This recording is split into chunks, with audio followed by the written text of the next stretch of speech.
Madame, monsieur, toujours pour commenter l'actualité qui se passe à Gaza, l'importance de cette conférence de presse tenue par le chef de l'État Abdel Fattah el-Sisi et le chancelier allemand Olaf Scholz et la situation, donc le point de vue égyptien en ce qui concerne les massacres perpétrés contre le peuple palestinien. Nous avons le plaisir de recevoir au bout du fil son Excellence l'ambassadeur Hassan Hariri, ex-adjoint du ministre des Affaires étrangères. Votre Excellence, bonjour, bienvenue à ce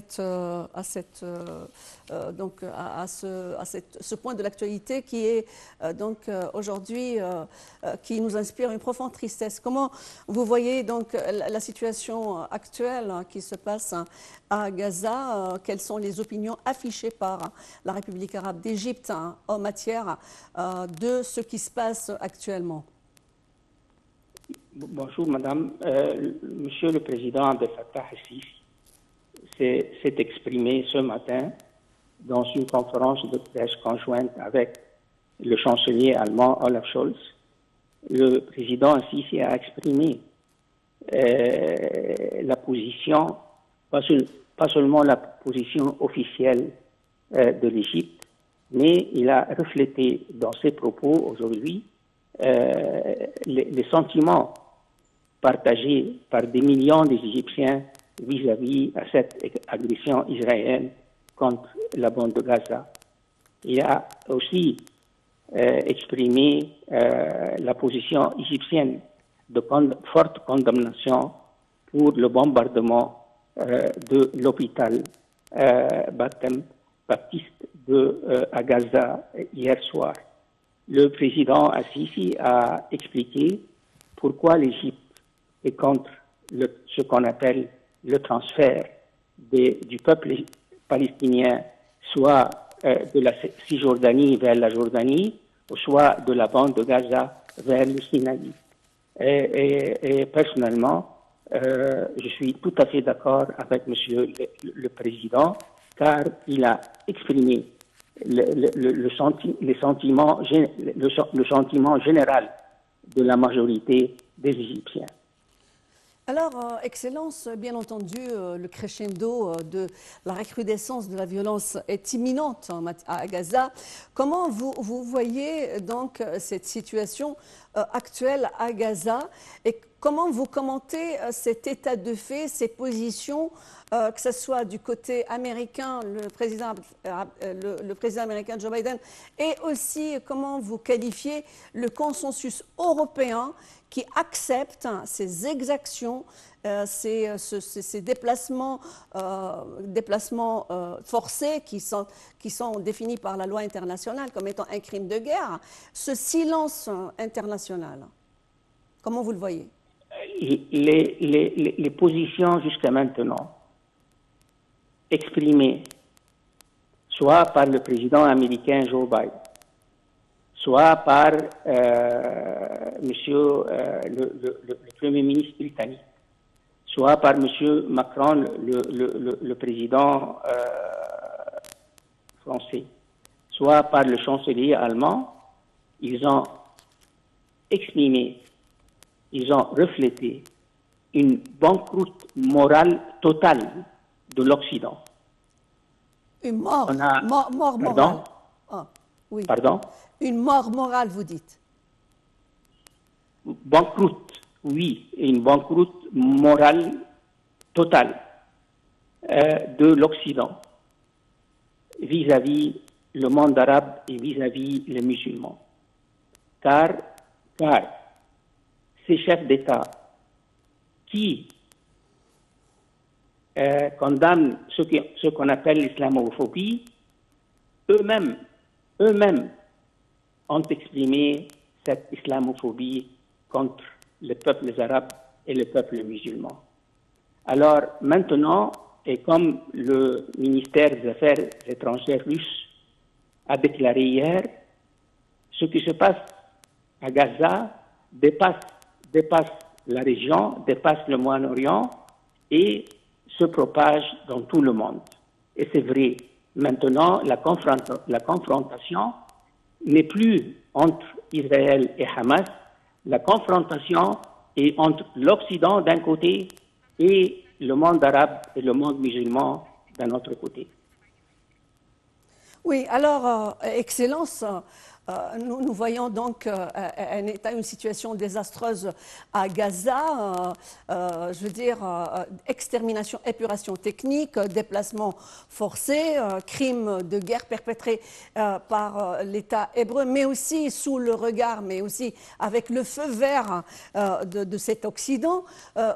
La région, on a vu qu'il y a des confrontations aussi entre le Hezbollah sur le front nord de la Cisjordanie et des bombardements qui ont été donc qui ont ciblé plusieurs villes d'Israël, dont l'aéroport de Ben Gurion, dont la ville même de Tel Aviv, Sderot, etc., Ashkelon, etc.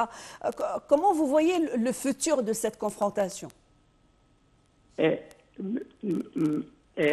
Certainement, si l'agression israélienne se poursuit contre Gaza, la possibilité d'une confrontation régionale est toujours présente. Cela, ce que veut dire que tous les pays de la région vont entrer en guerre avec Israël. Même les pays qui ont signé des accords de paix avec Israël, s'ils ne vont pas certainement, à cause de ces traités, font partie de cette confrontation généralisée dans la région, vont prendre des positions, de nouvelles positions, voilà maintenant la région est sur le bord, comme a dit le roi de Jordanie hier, sur le bord d'un abysse, sur le bord d'une guerre générale au Moyen-Orient. Oui, alors, Excellence, quel est le message qui a été donné au président américain qui a déployé 2000 de ses soldats pour une coordination logistique sur le terrain en Israël, avec le commandant des forces du commandement central qui est venu dans une missive qui a été donc même pas, je veux dire, officielle. Quel est le message de l'annulation de cette réunion quadripartite? Quel est le message du président Al-Fattah al-Sisi, du roi de Jordanie, du président palestinien au président américain Joe Biden avec l'annulation de cette réunion aujourd'hui dans Amman? C'est un message fort, c'est un message crédible, c'est un message démocratique dans la mesure que cette décision reflète la volonté populaire, la volonté générale du peuple égyptien, des Jordaniens, des Palestiniens et presque tous les peuples arabes pour ne pas vus par le monde entier comme des partenaires avec l'Amérique qui soutient d'une façon déshonorable l'agression israélienne contre les Palestiniens, ce qui est une agression contre les Arabes et les musulmans. Est-ce que vous pensez qu'il y aura l'implication d'autres factions dans cette guerre? Parce qu'on a vu que avec l'arsenal américain, l'alignement indéfectible des Européens avec Israël, mais aussi l'acheminement des aides au niveau militaire sans limite jamais observée aux Israéliens, est-ce que vous pensez que finalement ça va se répercuter sur une guerre où les États-Unis peuvent être elles aussi un facteur actif? Tout est possible, madame. Tout est possible. Et maintenant, tout dépend de la position américaine et de la stratégie américaine. Comment endiguer l'agressivité israélienne contre les Palestiniens et contre les Arabes et les musulmans. Aujourd'hui, le président Joe Biden va assister au cabinet réduit israélien, le cabinet de guerre, dans ce gouvernement de guerre. Quelle est la signification? Et on a vu que monsieur le ministre des Affaires étrangères aussi américain avait assisté au même cabinet restreint. Quel est ce message qui est donné par les États-Unis? C'est de jamais vu. C'est de jamais vu. Et la visite qu'entreprend le président américain en Israël aujourd'hui, c'est de jamais vu dans le contexte des guerres entre les Arabes et les Israéliens.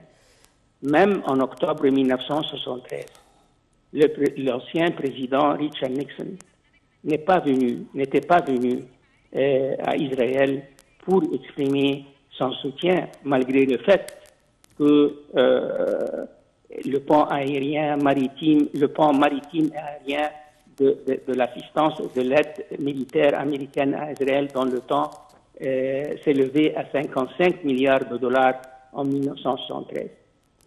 On ne sait pas quel est le message exact. Oui, nous sommes devant une nouvelle situation, comme vous avez dit. Le temps nous manque. Je vous remercie infiniment, Excellence, d'avoir participé à ce programme. Merci à l'ambassadeur Hassan Haridi, qui est ex-adjoint du ministre des Affaires étrangères, pour toute cette explication. Madame, Monsieur, l'information continue sur NILE TV International.